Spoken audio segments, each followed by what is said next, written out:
Bonjour à tous, c'est Petit Sam, ravi de vous retrouver comme toujours et dans une nouvelle vidéo où je vais vous parler aujourd'hui de la prise de notes en entretien.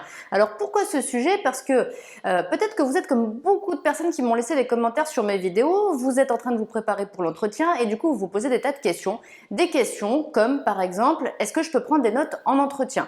Est-ce que je peux amener des notes en entretien? Mais en fait, si je prends des notes en entretien, c'est du temps pendant lequel je ne vais pas regarder le recruteur. Donc, est-ce que finalement, c'est une bonne idée ou pas une bonne idée? Donc, ce que je vais faire, c'est que je vais tout vous dire et particulièrement, je vais vous donner 5 clés essentielles pour une prise de notes réussie en entretien d'embauche. Donc déjà, je vais tout de suite dans cette première question, finalement, c'est est-ce qu'on peut prendre des notes ou pas en entretien? Il y a vraiment beaucoup de personnes même qui se posent cette question-là et j'ai envie de dire, il n'y a absolument rien qui vous l'interdit. Bien sûr que vous pouvez prendre des notes en entretien. Et pourquoi même je vous conseille de le faire, de prendre des notes en entretien d'embauche? Parce que ça va marquer votre intérêt.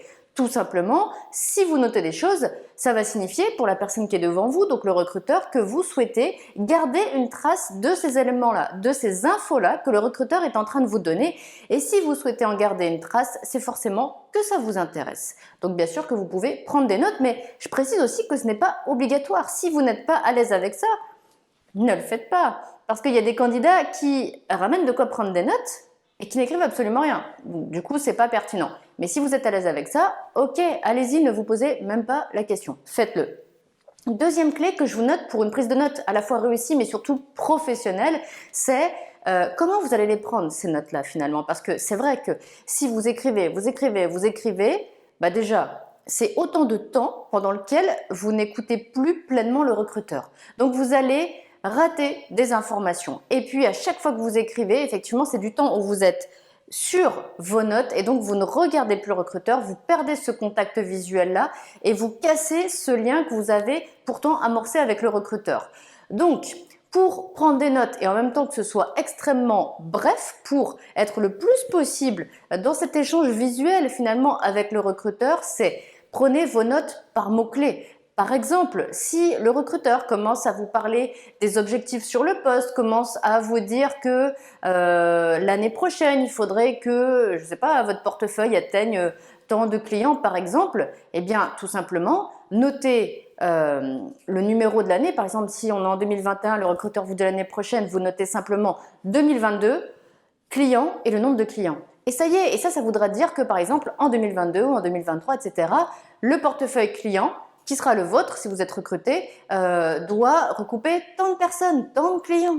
Et voilà, et plutôt que de faire une phrase, vous notez 2 mots ou quelques chiffres et ça y est, c'est réglé. Et puis quand vous prendrez vos notes à la maison à tête reposée, vous referez le lien avec les éléments que vous avez justement notés. Mais vraiment fonctionnez par mots-clés pour que la prise de notes soit brève et que vous restiez le moins de temps possible sur vos notes et le plus de temps possible dans cet échange et dans ce contact visuel avec le recruteur. Ensuite, j'en arrive à la troisième clé, c'est-à-dire finalement, qu'est-ce qu'il faut noter? Parce que c'est bien beau de dire je veux prendre des notes, mais en entretien d'embauche, il se peut vraiment que vous posiez la question en vous disant mais finalement, tout est important. Tout ce que me dit le recruteur, il faut que je le garde. Donc finalement, qu'est-ce que j'essaye de retenir par moi-même, de mémoire, et qu'est-ce que je vais noter, qu'est-ce que je vais passer par écrit pour le garder? Et ça, bien sûr qu'il faut se poser la question. Alors, soit vous le faites naturellement, soit vraiment, il faut définir qu'est-ce qui va être vraiment le plus pertinent pour vous à retenir. Donc, je vous ai donné un exemple tout à l'heure, ça peut être les objectifs que le recruteur va vous définir par rapport au poste que vous visez. Ça peut être aussi des chiffres. Un conseil, quand le recruteur vous donne des chiffres, notez-les parce que les chiffres, ce sont vraiment de bons indicateurs par rapport aux objectifs, par rapport à ce qui s'est fait précédemment, à ce que vise l'entreprise pour son futur. Et c'est autant d'éléments qui pourront vous servir, par exemple, si vous décidez de faire un mail de remerciement après l'entretien. Si vous vous demandez comment on fait un mail de remerciement après l'entretien, je vais vous mettre juste en dessous dans la description un lien vers la vidéo que j'ai faite justement sur le mail de remerciement. Là, on reste vraiment sur la prise de notes. Donc, je vous ai dit, quoi noter? Ça peut être des objectifs, ça peut être des chiffres, ça peut être des projets de l'entreprise. Et ça, c'est important de garder à l'esprit ce que veut l'entreprise finalement, que ce soit ses objectifs, les chiffres qu'elle veut atteindre, les projets qu'elle vise, parce que potentiellement, ce sont autant d'éléments que vous allez travailler ensemble si vous collaborez. Donc, c'est vraiment intéressant de garder ces éléments-là et encore une fois, en mots-clés, surtout pas des phrases.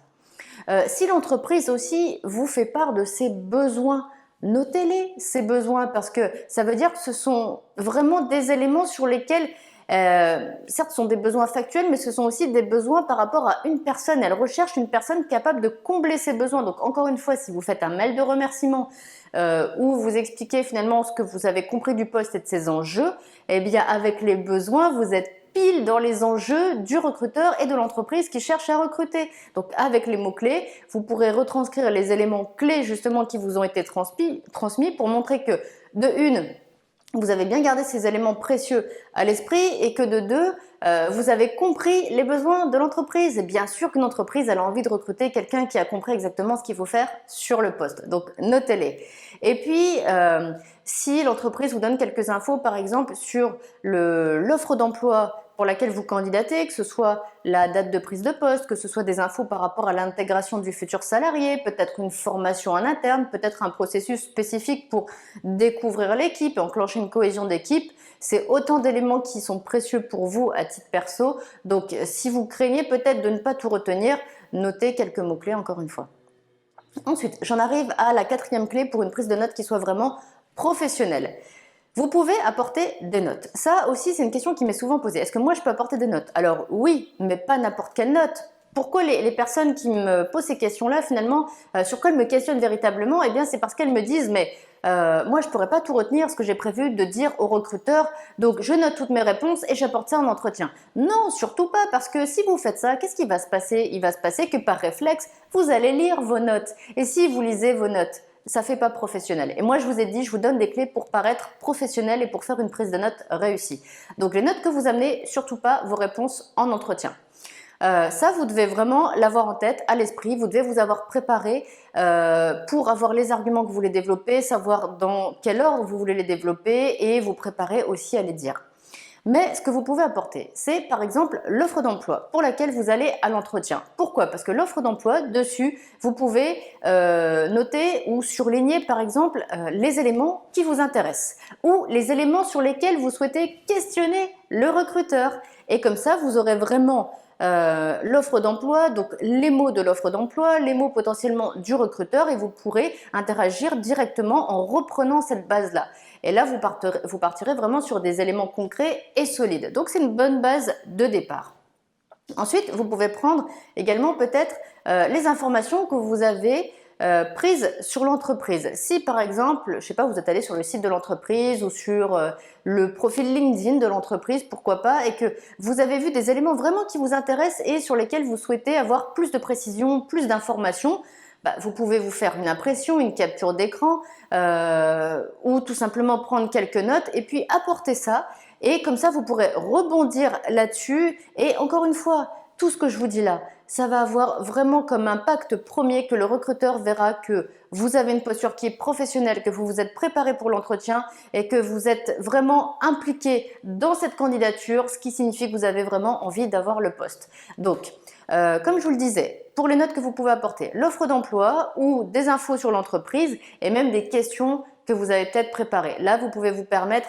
Pourquoi vous pouvez vous permettre d'apporter ces questions-là? Eh bien, parce que à la fin de l'entretien, vous aurez passé dans votre tête tellement d'informations, vous aurez fait déjà tellement d'efforts pour restituer ce que vous avez préparé, pour retenir ce que vous dit le recruteur, pour rebondir sur ce que vous dit le recruteur, que là, effectivement, vous pouvez vous permettre d'apporter vos questions en entretien, quelques questions, n'en apportez pas des dizaines, hein, bien sûr, et puis comme ça, au moment où le recruteur vous dira « Est-ce que vous avez des questions ?» Ok, vous reprenez vos notes. Oui, effectivement, j'avais prévu quelques questions, et puis voilà, vous balayez vos notes. Et pour finir, on me demande souvent « Mais pour noter, qu'est-ce que j'amène ?» Ça peut sembler être une question très banale, mais finalement, ça a de l'importance pour beaucoup. Donc, j'ai envie de dire, amenez ce que vous voulez à partir du moment où ça fait professionnel. Vous pouvez amener un bloc-notes, vous pouvez amener un agenda si vous avez l'habitude par exemple de prendre des notes sur votre agenda. Vous pouvez amener peut-être des feuilles blanches aussi, pourquoi pas. Mais juste pensez tout simplement à l'impact, à l'image que ça peut renvoyer. N'amenez pas des post-it par exemple. Pourquoi? Parce que les post-it, ça se perd facilement, c'est tout petit, donc si vous avez plusieurs éléments à écrire, peut-être qu'il vous faudra plusieurs post-it et ça fera pas organisé. Et c'est ça l'idée, c'est de paraître professionnel, organisé, bien classer vos documents. Peut-être vous aurez amené une pochette en entretien avec justement votre CV, avec l'offre d'emploi, avec quelques notes et avec des feuilles blanches. Et ce sera très bien comme ça. Donc, tout ce que vous voulez, tant que ça fait professionnel. Donc voilà les 5 clés que je voulais vous donner pour une prise de notes qui soit à la fois réussie et professionnelle. Comme d'habitude, si vous avez des questions, vous me les laissez juste en dessous de la vidéo, en commentaire, et moi j'y répondrai avec grand plaisir. Allez, maintenant la vidéo est terminée, donc je vous dis bon courage et à très bientôt dans une prochaine vidéo.